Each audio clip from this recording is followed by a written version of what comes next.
Hi, how's it going, everybody? So we're going to do a little sort of tutorial on how to play Super Flyin Critters. This is a version I got personally, beta X.8. Will be coming out with the release of the game on any game store near you, especially on the digital domains. I'm not sure we're going to do a physical release yet. We'll see how it does on digital platforms, and then we'll go from there. All right, so let's load it up here and show you the gameplay. It's a simple game. It's just a one-button game. It's just a matter of timing. Unlike Flappy Bird, where you kind of tap, tap, tap, and it bounces around, this is more like you press and hold as long as you need to fly up, and then you focus on letting go at the right times, and knowing when to start going up, when to let go, and so on. So it kind of has a really tight sort of gameplay. It's been refined quite a bit, and recently even just improved since X.6. Yeah, to have better flight going upwards. Like, I didn't change the speed because that was refined a long time ago, but what was changed was the response, because it felt like there was a bit of latency because of the full animation. So I had to change the animation basically to and change the speed of it as well, so that it would respond better and not feel as much latency. Now it still doesn't feel like, you know, the second you press the exact moment you press the button you're going up, and I think that's kind of a good thing, because if you did, it would actually be easy to accidentally hit stuff, because on previous versions of the game that's what it was like. I tested it, but I found that it was a little bit too delayed, so I made it like really, I feel very natural feeling and very responsive. So what if you see in the video here, I'm dodging everything as much as possible. At the beginning, when it started, it was one touch and then dead. But for every fruit I've accumulated, you can see on this left side there's a meter for the amount of fruits you've collected, and that means how many times you can get hit. Every time you get hit, you'll lose one of those. Yeah, if you touch the edges, it counts as a hit, and doesn't. And even though there's a power up in the game, even then, touching the edge will still hurt you. Also, there's even in the bonus stages where there's no obstacles or enemies, you can still get hurt by the edges. So no matter what, you'd never want to touch the edges. That's to keep the game from being too easy, obviously.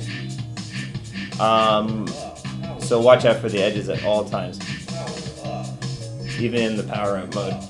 And so the power-up, the reason that came out is because here I got like 15 gems. The first power-up window you have is at 15 gems. And then there's several others. Around every 18 gems or so after this is like a power-up window, basically. And as long as you don't get too many gems at once, you can trigger this if you're within that window. But it also can get turned off if you collect a lot of gems. So I'm avoiding to collect those gems there so that I can unlock the bonus stage. See, the bonus stage is unlocked when you have a power-up at the end of the level. You exit the level with a power-up. Sometimes the power-up won't even be triggered, but you're in the power-up trigger window. So it means you have the right amount of gems for a power-up. Every so often, there's a certain amount of gems. To give you an example, there's between 15 and 19 is a power-up. Between, what is it, 33 and 36, I think there's a power-up. Yeah, and then between like 51 and 54, there's a power-up, and so on. So like every 18 or so gems after 15 is a power-up window. So right now I'm at 35 gems. As you can see, that's within the power-up window. If I get a couple more gems, I'll be out of the power-up window, and I won't be able to trigger one. Now, okay, there you go. So it triggered. Whatchamacallit, it's just certain parts of the level where it'll trigger or it won't. But if every time, even if you don't trigger it, like even if I hadn't triggered it in the bonus stage there again, because I was within the right gem window, it would still start in the next level triggered if I was still within that window and it hadn't triggered yet in the previous level. So it's always worth it to try to stay within those windows of gems, those amounts of gems. And you can figure it out through just a lot of gameplay, you know, just trying it out and seeing how it works, where the triggers are within the different stages. There's often more than one trigger within a stage, but sometimes it's hard to trigger it. Like I find this second level, for whatever reason, it's harder to trigger, even though, you know, the coding and everything is the same.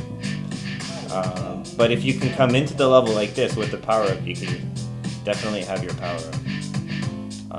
Otherwise, I have triggered the bonus stage without triggering the power-up inside the level by being within the power-up window of gems. Like I think one of them is like 70 or something, like 69 to 73 or something.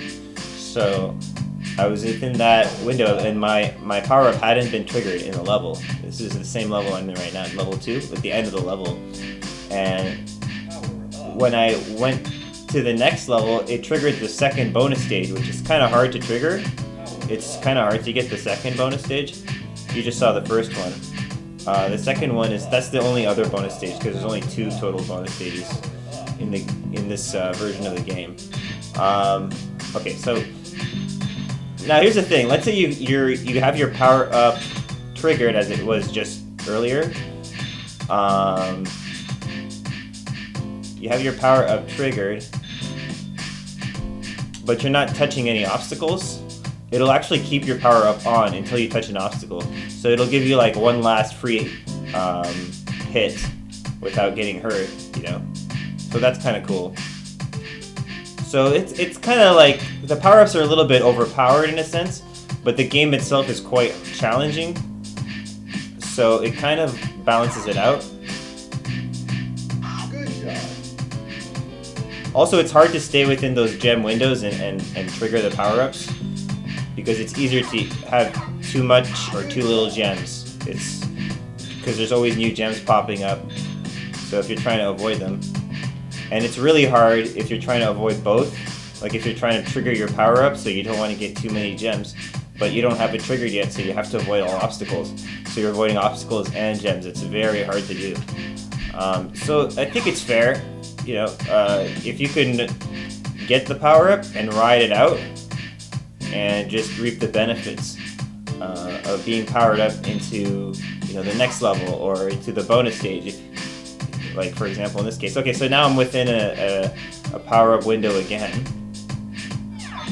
So I'm letting myself lose a lot of fruits because I had a lot of them. It's not really a good reason, but Good job. I'm trying not to get too many gems, basically. So that when I exit the level, oh no, it's not good. I'm gonna be in trouble here. Can't get another gem, I think. I'm losing all my fruits. This is really not good. But if I exit the level with the right amount here, then I can actually hit that second bonus stage, which I said is very hard to do, but we'll see. We'll see if I can do it or not. It's challenging. We'll see if I can hit it or not. Okay, good. So yeah, if you're getting an idea of how this game works. This is probably the most challenging part of the game in terms of level design. I mean, assuming you're starting with something in the next level, like, because you usually have something. Okay, well, I'm running out of everything, but I don't know if I'm gonna make it here. Oh no. Anyway, so that's an idea of the game and how it works. And there's a total of 4 levels. The last level is a little bit shorter, but it has a boss. So all the other levels have a couple stages, so like 2 color variations, as you saw 4 in total. And yeah, and at the end of stages you'll have like more obstacles, you know, kind of like a boss, or just and more obstacles to face at once. And that's it. So I hope you enjoyed the little presentation of Super Flyin Critters here. This is the bat version of it. there'll be more versions coming out with different skins and themes. All right, so hope you enjoyed it. That's game over. See you next time. Take care.